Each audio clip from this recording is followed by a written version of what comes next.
Hi friends, welcome back to the channel. If you are new here, welcome. My name is Courtney. I am a Gen X stay-at-home mom, housewife, and aspiring author. And here on my YouTube channel, I vlog and I make other lifestyle videos and share little bits and pieces of my middle-aged life. So if that sounds interesting to you, I would love for you to click the subscribe button down below. So I'm not exactly sure how this video is going to end up because I've never made a video like this before.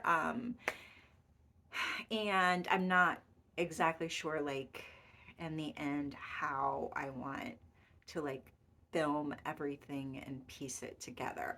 But I did want to come on and give this little intro. So the video today really is about goal planning and goal setting for next year. I have, for most of my adult life, not really been a goal planner, and that's because my job and like my labor, both emotional and physical, was really raising my children and taking care of the house. And there's not, so there weren't any like specific goals that I set in terms of that part of my life.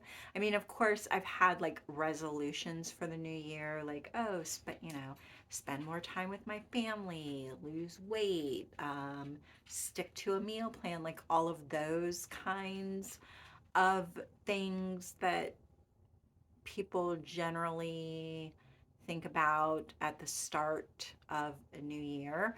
And then a few years ago, I started choosing like one little word, doing word of the year, and kind of picking a word I thought would um, encapsulate what I wanted to focus on for the upcoming, for that year.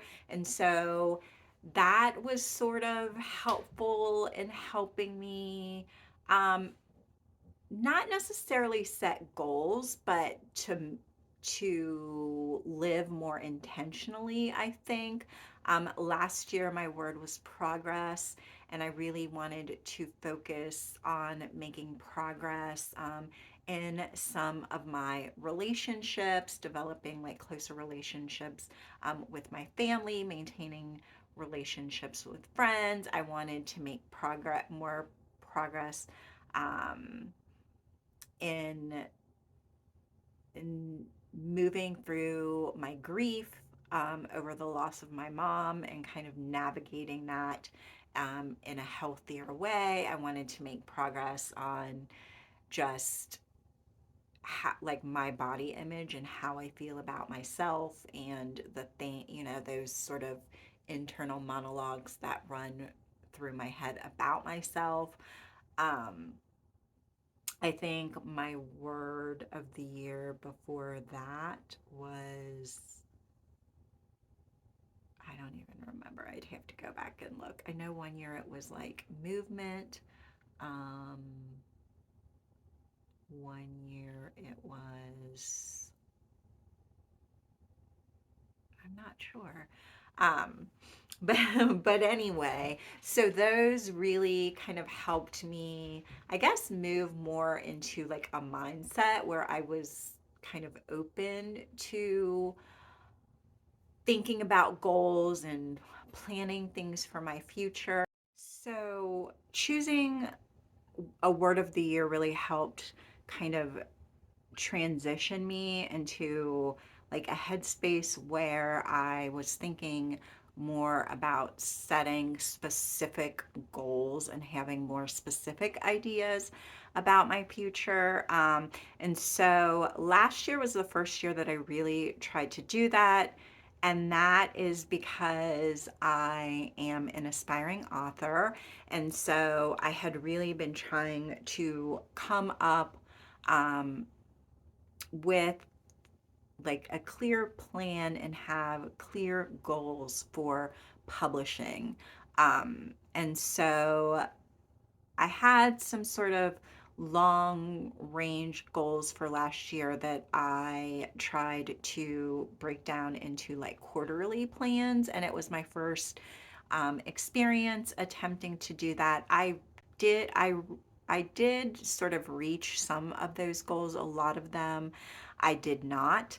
Um, so I think around August or September, I really started to think about goal setting a little bit more. I started kind of mulling over what I wanted my word for 2023 to be and kind of brainstorming just really some thoughts, like journaling some thoughts about what I wanted my 2023 to look like and what things I felt were really important for me to include. So that sort of led me down the rabbit hole of watching goal setting videos on YouTube.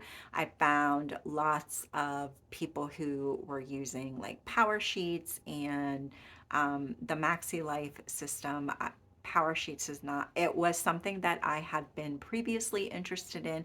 It's not a product that I personally would support anymore. I did have interest in the Maxi Life um, goal setting system. I watched a ton. I think I watched all of the videos from Taylor at Tattoo Teacher Plans.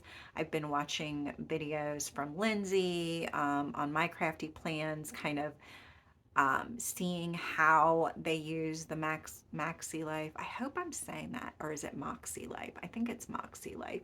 How they use it and how they use it to break down their goals. I watched some goal setting videos from Sarah Cannon, who has her own product. It's called like the HB90 method, and it is really like a goal um, planning system. She created it for indie authors. And so I went back and watched some of her videos. And Sarah has she has like a really good sort of resource library that you can have access to if you sign up for her newsletter. Moxie Life also has a ton of free resources available on their website, which I downloaded all of them and used those as a jumping off point. At the end of the day, I felt like the Moxie system for me, um, ju- just kind of starting out and this being my first year, it felt a little bit overwhelming for me. Um, and then I found another YouTuber. Her channel really focuses on like functional planning. Her name is Kristen. I think, hang on, I know I wrote it down. Her name is Kristen Krimmer, I believe. I will link like all of the people that I'm mentioning down below. And I think that she had used Moxie Life in the past, or maybe Power Sheets in the past. I can't remember. But this, for the upcoming year, she is sort of cobbling together her own like way of goal setting. And that really appealed to me because it let me focus on things that I really feel like I need to focus on. And then I also ended up reading, well, I listened to the audiobook for the 12-week year. So, what I'm doing for 2023 is kind of a patchwork of a little bit of all of these systems. I really learned about the Kanban board and using a Kanban board, especially for writing projects from Sarah Cannon. So I'm incorporating that bit into my system. I did some of the I don't even know, review. God, I couldn't think of the word of the review process that you go through with the Moxie Life system using some of like the prompts and the questions. They also have like great prompts on their Instagram and the worksheets that you can kind of print out for free on their website.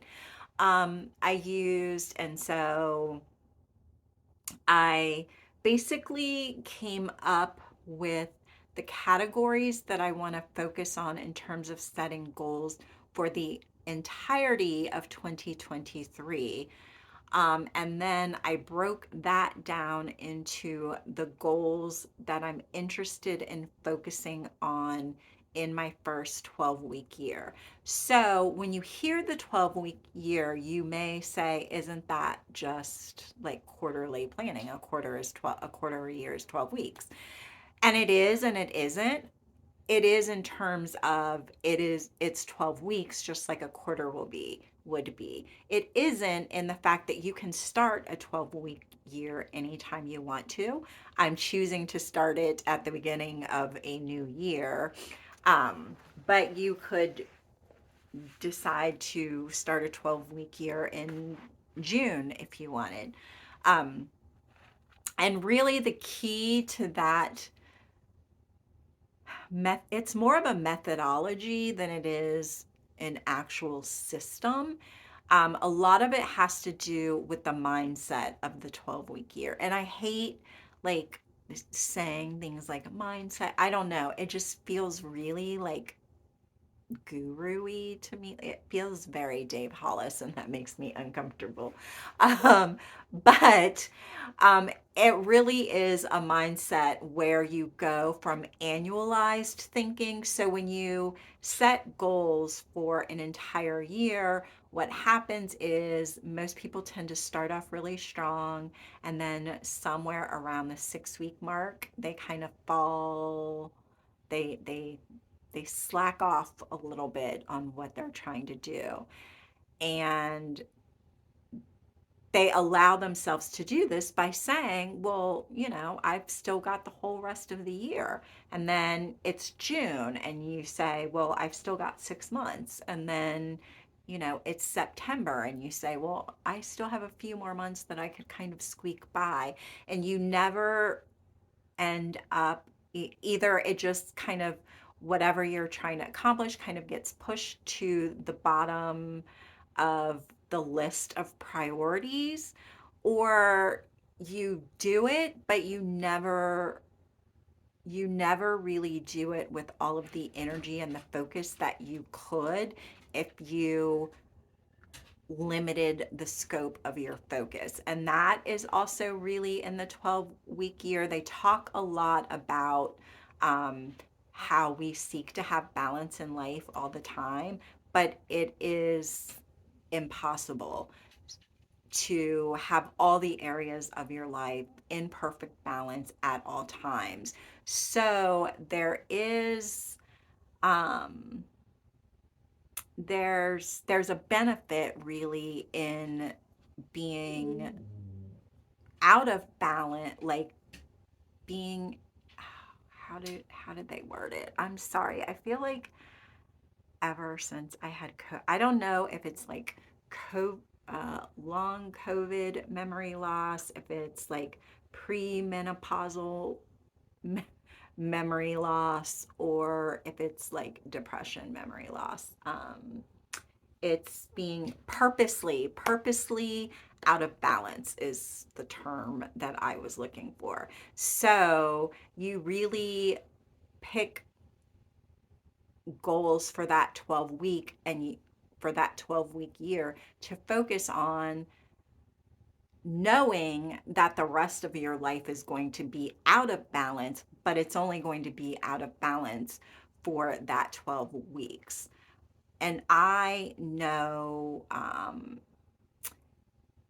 that there have been some things that I have like struggled with in my life, even as like a labor coach for my daughters when they were having my grandchildren, and telling them, as they're kind of going through contractions and breathing through contractions, that let's not think about, the rest of the day or the rest of the night or however long you're going to be in labor.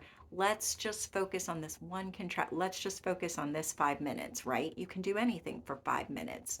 So we're going to breathe through it for 5 minutes, and then we're going to pause, and then we'll think about the next 5 minutes. But we're only going to allow ourselves to think about being in pain for this 5 minutes, like right now. And so that is kind of what I'm taking from the being intentionally out of balance. I can be out of balance for 12 weeks because you have a starting point and an ending point. And there's something about the way that the brain functions, knowing that um, there's an end to it. I also remember talking to my daughter when she was going through basic training, and I, of course, was, terrified. She's my baby. She's a tiny girl, she's 5 foot tall and weighed 105 pounds soaking wet, and she joined the Navy and she was in basic training. And in my brain, all I'm seeing is, all of these movies, A Few Good Men, and, whatever Hollywood says drill instructors are like. And I kept thinking, oh my God, my baby. Like, I was just terrified for her. And I remember when she finally, I can't remember how long they're not allowed to call home, maybe the first couple of weeks.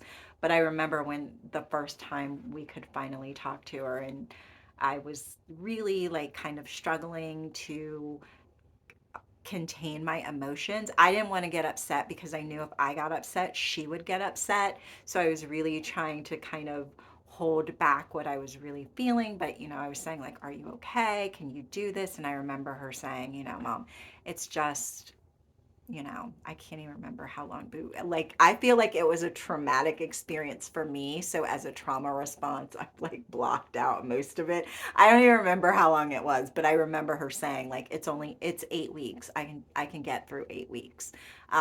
So I think that that works with the 12-week year, with me knowing that I'm really going to hit it for 12 weeks.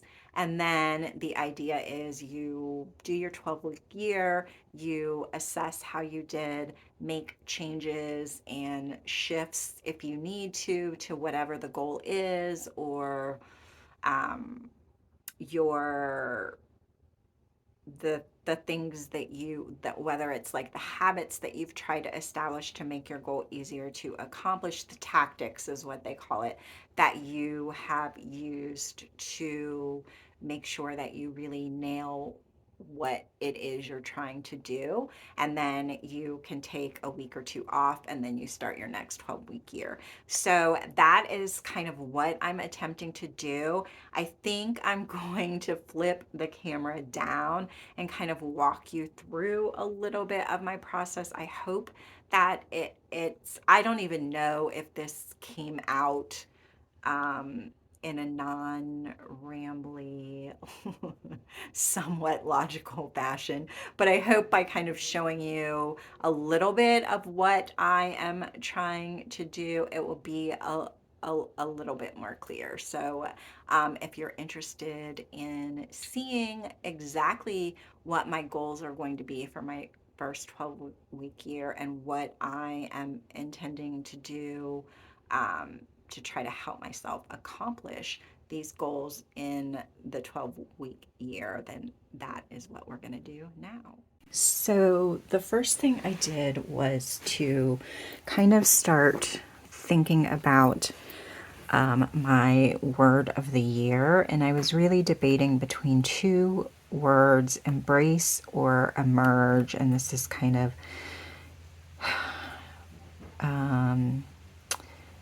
the definition and me really trying to think about what I wanted for the year. Ultimately, I decided to go with embrace because I feel like that really encompasses a lot of the,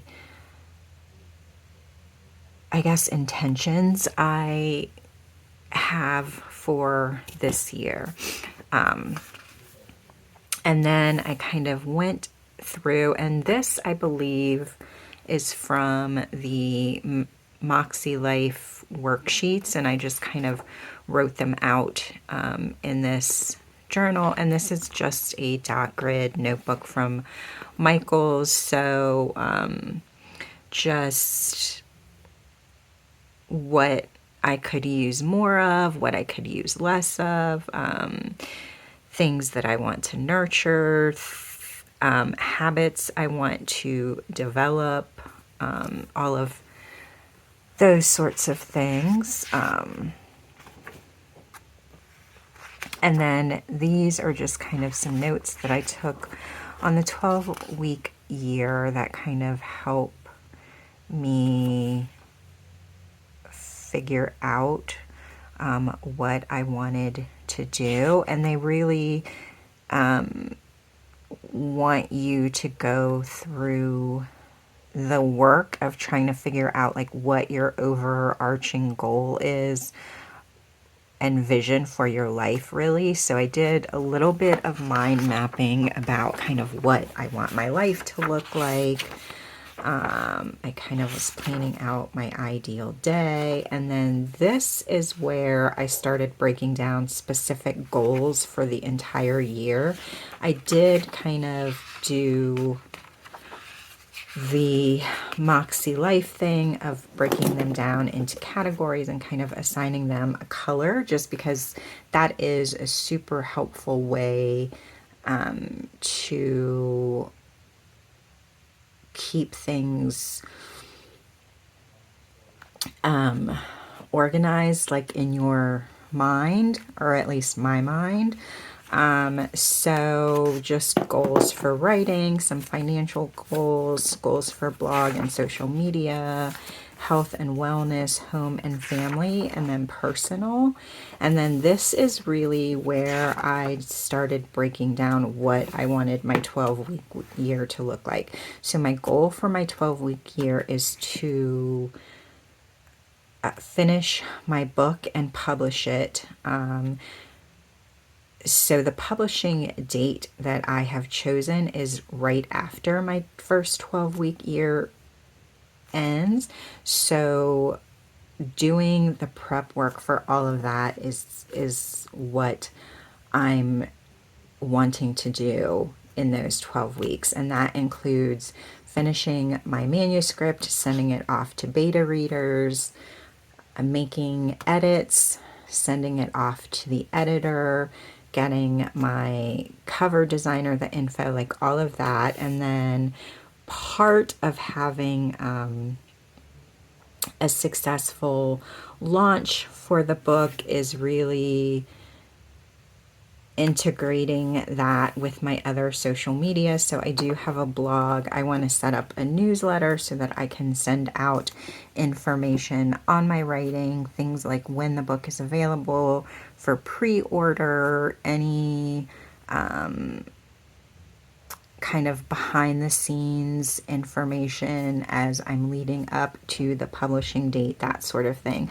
The other thing that I really wanted to work on in this 12-week year was getting more consistent and specific about my YouTube channels. So I have some goals for that. Mostly it's like consistency and a batch filming and content creation kind of goals. And then I have some health and wellness goals that I want to work on for the entire year. There will always be something health and wellness related in my 12-week year. And then these are, so you basically assign tasks to specific weeks in the 12-week year. And this is, I've done some work kind of breaking it down. And then week 1, these are the things that I wanted to accomplish in my first week, which is adding 10,000 words to my manuscript. I need to re-outline the 3rd act. I need to get my website back up and running. I need to set up like a newsletter sign up kind of pop-up thing. So I want to do 3 strength workouts and 2 cardio workouts. I need to lose about 20 to 25 pounds. So I'd like to lose 5 pounds in this 12 weeks. So I need to track my calories and my points. These are some of they call them tactics, but they're basically like habits that help you achieve the things that you want to do in the 12-week year. So I've done that, and then I have set up a Kanban board to help, and I'm not exact, so I have some like specific things or some tasks that are broken down very like granularly, and then some that are just kind of broader things. I'm not sure which one is going to work. So I will reevaluate, after the 4 weeks in January and kind of figure out how to break those tasks down on my Kanban board for February. So I only have like a month of tasks up at one time because my whiteboard isn't that big. I probably could have ordered a bigger one, but I wasn't exactly sure what I needed. This I got off of Amazon. I will leave it linked down below if you're interested. But yeah, so this is what I am doing for my helping me set and kind of achieve some very specific goals in 2023. I plan on updating. So if you are interested or found this video helpful or want to see more information about this, then I would love for you to click the subscribe button down below and turn on your notifications so you know when I post new videos. But thank you for joining me for this one, and I will see you in my next one. Thanks for watching. Bye.